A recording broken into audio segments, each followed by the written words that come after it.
할렐루야. 저희가 지금 여름 캠프를 준비하고 있죠. 눈을 잠깐 감아 보시겠습니까?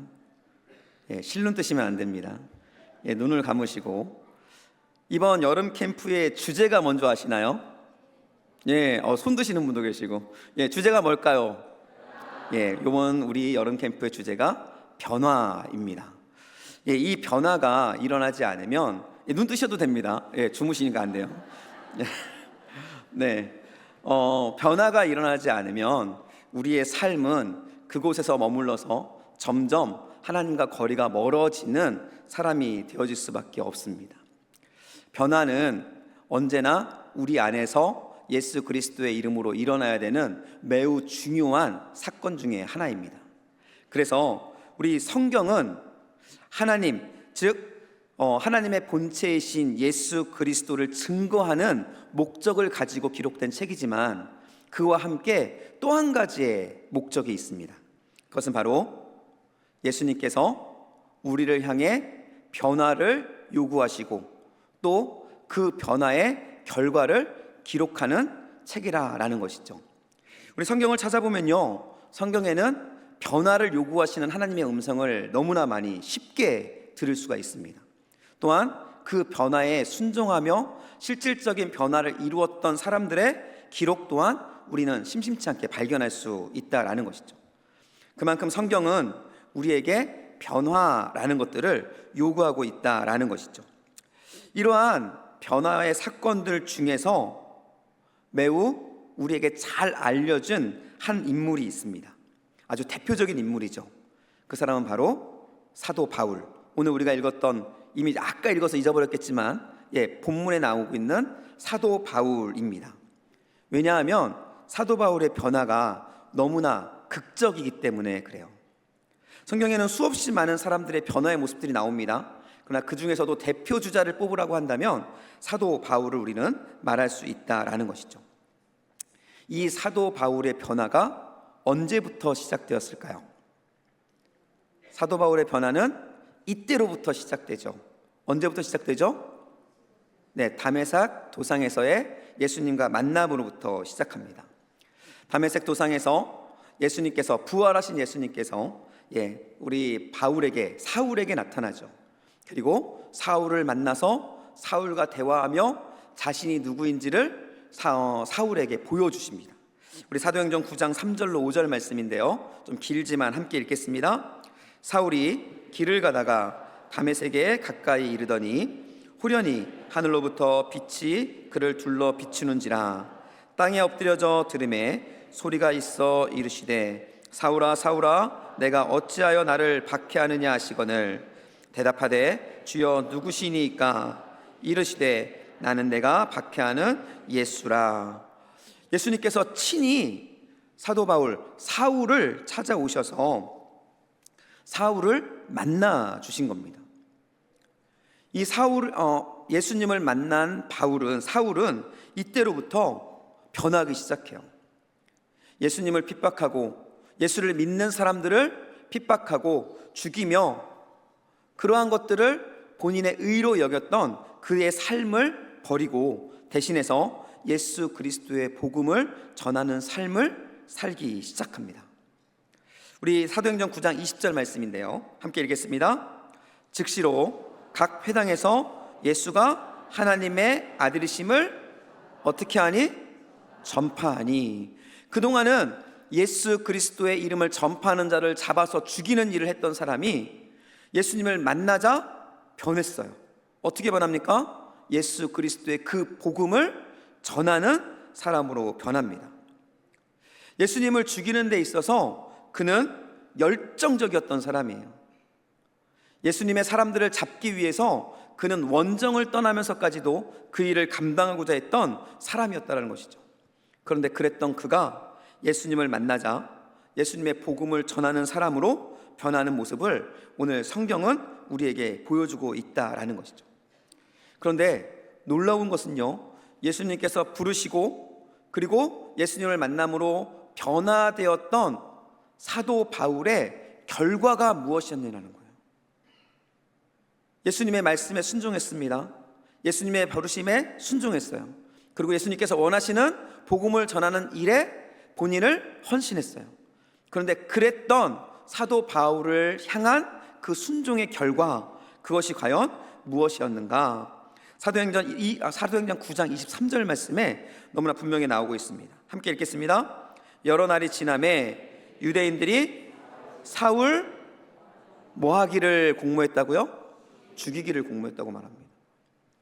하나님께서, 예수님께서 부르셔서 그 부르심에 순종함으로 변화를 꿈꾸고 변화를 이루었는데, 그 결과가 무엇이냐면 죽임을 당하는 위치에 서게 되었다라는 것이죠.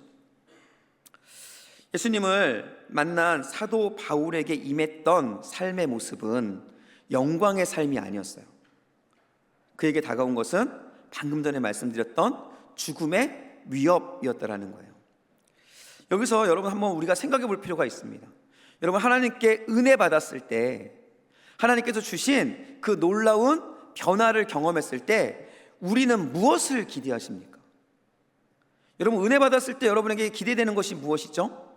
기쁨, 행복, 감사, 그리고 그것을 통해 나의 문제가 해결되어지고 그것들을 통해 무엇인가 내가 생각지 못했던 놀라운 일들이 내 삶에 펼쳐지는 것들을 우리는 생각한다라는 거예요. 그리고 우리는 그것을 뭐라고 표현하냐면 하나님의 은혜라고 표현해요. 그런데 오늘 본문의 바울의 모습을 보면, 사울의 모습을 보면 하나님께 순종하며 변화받았던 그의 삶에 나타난 것은 그러한 우리가 기대하는 영광의 모습이 아니라 오히려 핍박과 죽음의 위협이었다라는 것입니다. 많은 사람들이 예수님을 만났을 때 기쁨과 평안과 즐거움과 행복을 기대해요. 그리고 눈물 콧물 흘리면서 감격하죠. 그런데 문제는 무엇일까요? 그러한 은혜 가운데 기대했던 나의 어떠한 기대가 무너지고 그 기대와 다른 결과들이 나에게 다가오기 시작하면 많은 사람들은 예수님을 떠나고 그리고 원래의 모습으로 돌아가는 것들을 우리는 볼 수 있다라는 것입니다. 그리고 안타깝게도 이러한 모습이 바로 저와 여러분들의 모습이었다라는 것이죠. 그러나 놀라운 것은 이 사도 바울은 자신에게 다가온 이 죽음의 길 걷는 것을 포기하지 않습니다. 우리 고린도 후서 11장 23절로 27절의 말씀입니다. 함께 읽겠습니다. 그들이 그리스도의 일꾼이냐 정신없는 말을 하거니와 나는 더욱 그리하도다. 내가 수고를 넘치도록 하고 옥에 갇히기도 더 많이 하고 매도 수없이 맞고 여러 번 죽을 뻔하였으니 유대인들에게 40에서 하나가만 매를 5번 맞았으며 3번 태장으로 맞고 1번 돌로 맞고 3번 파선하고 일주야를 깊은 바다에서 지냈으며 여러 번 여행하면서 강의 위험과 강도의 위험과 동족의 위험과 이방인의 위험과 시내의 위험과 광야의 위험과 바다의 위험과 거짓 형제 중에 위험을 당하고 또 수고하며 애쓰고 여러 번 자지 못하고 줄이며 목마르고 여러 번 굶고 춥고 헐벗었노라. 옥에 갇히고 매맞고 파선으로 인해서 죽음의 직전까지 이르고 복음을 전하기 위해서 여행하는 중에 너무나 많은 수없이 많은 죽음의 위협을 당하고 배고프고 목마르고 춥고 자지 못하고, 이것이 사도 바울이 경험했던, 복음을 위해서 경험했던 그의 모습이었다라는 것이죠. 변화의 결과 막닥들인 사도 바울의 위협은 바로 이런 위험과 위협이었다는 것이죠. 그런데도 불구하고 사도 바울은 그의 삶을 포기하지 않고 그의 길을 포기하지 않고 누구보다도 열심히 그리고 누구보다도 열정적으로 생명을 다해 복음의 길을 걸어갔다라는 것이죠. 여러분, 우리의 모습과 좀 비교되지 않습니까? 우리는 조금만 힘들어도 하나님을 원망하죠. 조금만 힘들어도 그 자리를 도망치고 피하고자 하는 마음들이 우리 안에 가득합니다. 그런데 사도 바울은 그럼에도 불구하고, 이거는 그럼에도 불구하고로 표현할 수 없는 일이죠. 그런데 표현할 수 있는 방법이 없습니다. 그럼에도 불구하고 사도 바울은 그 길을 걷는 것을 포기하지 않습니다. 이 말씀을 준비하면서 이 말씀을 읽고 사도 바울의 삶을 좀 생각을 해보게 되었습니다. 그때 저는 이 사도 바울의 모습, 복음을 위한 본인이 변화시켰던 그 예수님을 위해 헌신하는 그 사도 바울의 모습과 그와 대비되어서 여전히 헌신하는 것을 두려워하고, 그리고 나의 것이 포기되어져야 할 때 주저하는 나의 모습을 보면서 정말 눈물을 흘릴 수밖에 없었습니다. 저는 여러분들이 오늘 여러분의 삶을 다시 한번 돌아보는 시간이 될 수 있기를 축복합니다. 우리는 변화되어야 합니다. 그러나 중요한 것은 그 변화가 일시적인 한순간의 변화가 아니라 그 변화의 열매들 또한 능히 감당할 수 있는 우리가 되어야 한다라는 것이죠. 저는 우리 낙원의 성도들, 특별히 우리 청년들 안에 이러한 도전과 이러한 결단이 있기를 예수님의 이름으로 간절히 축복합니다. 그런데 무엇이 사도 바울로 하여금 예수님의 복음을 위해서 목숨까지 거는 사람으로 변화시켰을까? 우리는 이 질문을 해봐야 되는 것이죠. 그리고 우리는 이 질문에 대한 답을 얻어야만 합니다.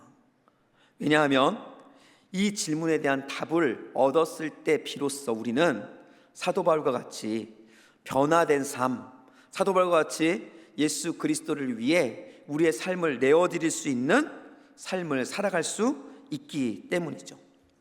다시 한번 질문합니다. 더 쉽게 질문할 거예요. 여러분들은 사도 바울의 변화의 비밀은 무엇이었을까?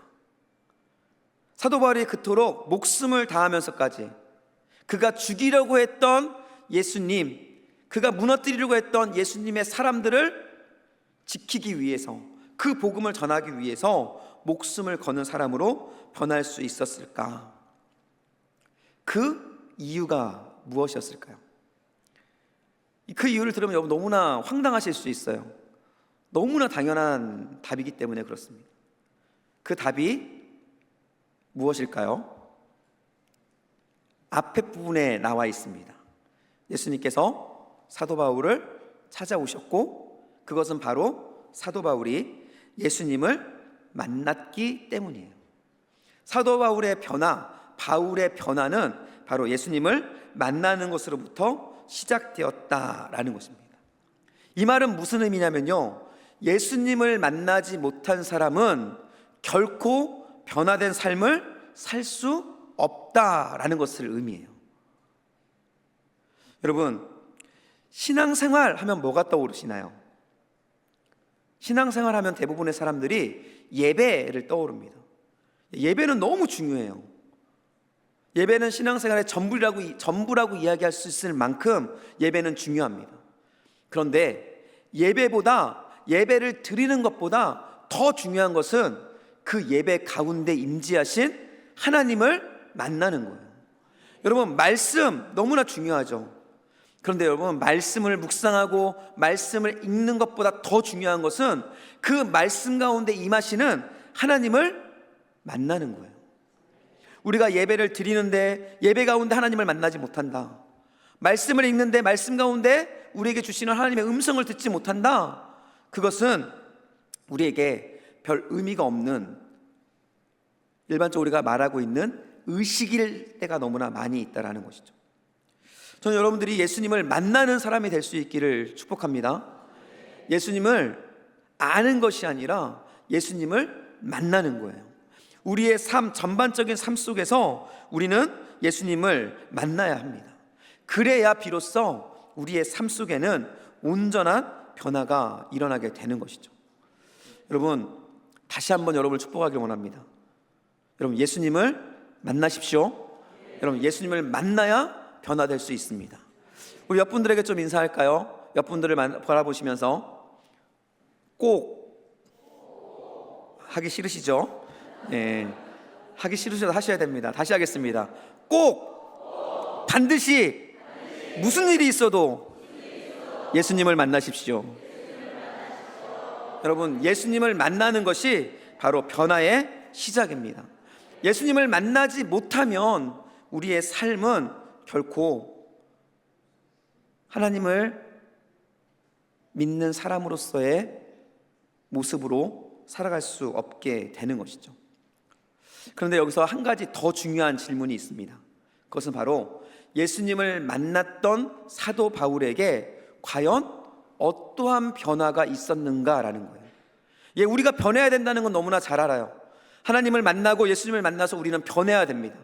그런데 중요한 것은 예수님께서 사도 바울을 만난 예수님께서 사도 바울의 무엇을 변화시켰는가라는 것을 우리가 알아야 되는 것이죠. 여러분, 사도 바울은 예수님을 만난 뒤에 무엇이 변했을까요? 여러분, 우리가 이것을 오늘 알아야 된다라는 것이죠. 오늘 본문은 우리에게 무엇이 변했는지에 대한 답을 제공해 줍니다. 오늘 본문은 사도 바울이 예수님을 만나기 전의 모습과 예수님을 만난 후의 모습을 우리에게 보여주고 있습니다. 본문을 다시 읽지는 않겠지만 여러분 기억을 하시면서 들으시면 됩니다. 본문을 살펴보면 예수님을 만나기 전에 바울은 육적인 것을 중요하게 생각하는 사람이었어요. 그래서 바울은 본인이 할례 받은 것을 자랑합니다. 그리고 본인이 정통 히브리인인 것을 자랑해요. 당대의 최고 석학이었던 가말리엘의 제자로 살았던 것을 자랑합니다. 그리고 그가 생명처럼 여기고 있는 율법에 흠이 없는 삶을 살고 있었다는 것을 자랑해요. 사도 바울에게는 이러한 일들이 자신의 의였어요. 그러니까 사도 바울에게는 이것들을 지키는 것이 곧 하나님을 따르는 것이고 하나님께 영광을 돌리는 삶의 모습이었다라고 생각하는 것이었죠.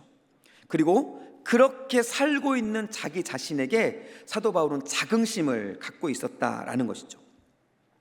그런데 예수님을 만난 뒤에 사도 바울은 좀 다른 모습으로 변합니다. 우리 8절인데요.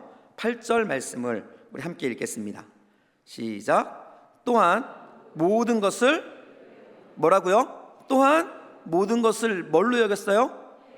또한 모든 것을 해로 여겼다라고 말합니다. 이 말은요, 그가 그토록 자랑스럽게 여겼던, 어떻게 보면 그가 생명 바쳐서 지켰던 그 모든 것들, 육체적인 것들, 그의 자랑들을 모두 해로 여겼다라는 겁니다. 9절 말씀을 보면요, 심지어 그것들을 배설물로 여겼다라고 고백하고 있습니다. 그가 사도 바울이 사람을 죽이면서까지 지키려 했던 그 율법이 아닌 바로 그리스도를 믿는 믿음, 그리스도를 만났던 그 순간들을 바로 자신의 의로 여기며 나는 살게 되었다라고 지금 사도 바울은 고백하고 있는 거예요. 여러분, 놀라운 변화 아닙니까? 우리에게 있어야 되는 변화가 바로 이런 것이라는 것이죠.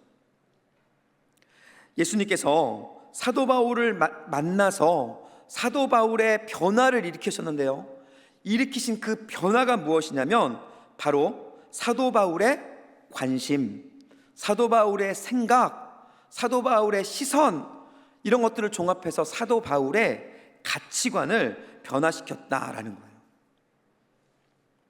여러분, 우리가 예수님을 믿게 되면요, 예수님을 만나게 되면 우리에게 일어나는 변화는 우리의 생각이 변화되는 거예요.